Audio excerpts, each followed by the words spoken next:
Okay guys, I am back. I had to split the video for this lesson again because the doorbell rang and Bailey was barking. So when I stopped the last video, we were talking about Miles's writing, and we were saying that he has a lot of the things in first grade writing. He has he had a beginning. He wrote about when the character did something. He had transition words, and he had an ending.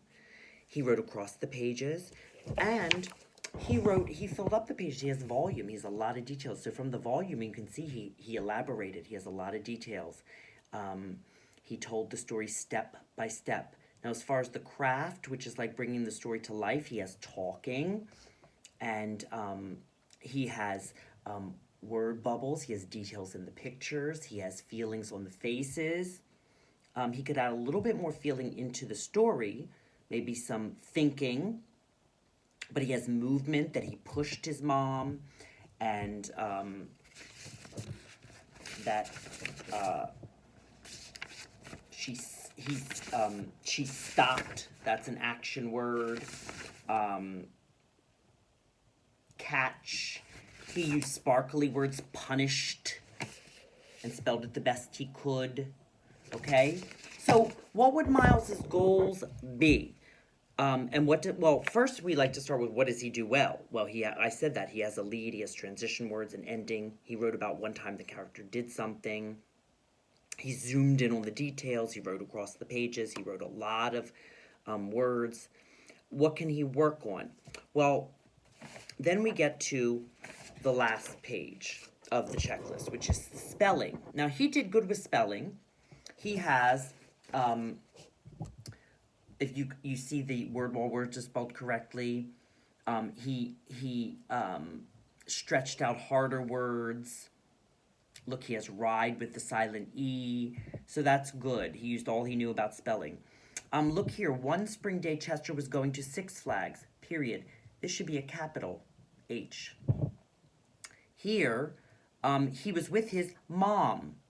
That's the end of the sentence. There should be a period. He wanted to go on a ride, but this should not be a capital. Or I guess you could have a period here and start with but then, his mom said.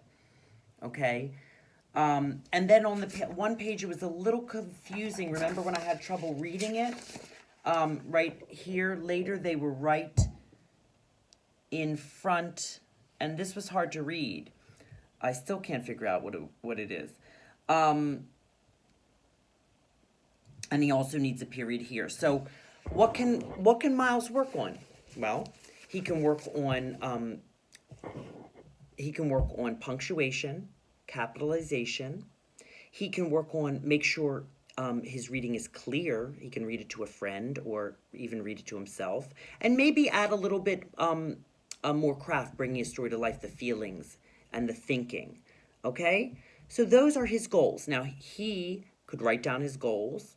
I'm going to attach a paper if you want to write down your goals. If you don't use that paper, I suggest you write them in your notebook or on a Post-it, something that you can see that will keep your goal in your mind and remind you to work on it. Just pick one or two goals. If you pick too many, it becomes too much and you can't accomplish them, okay?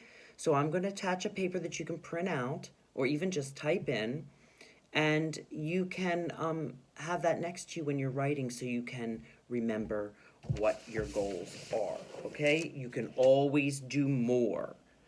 Remember to say to yourself, I can do more. Keep your goals close and work to reach them, okay? And if you're really feeling brave, you can look at the second grade checklist, okay? I'll see you next time.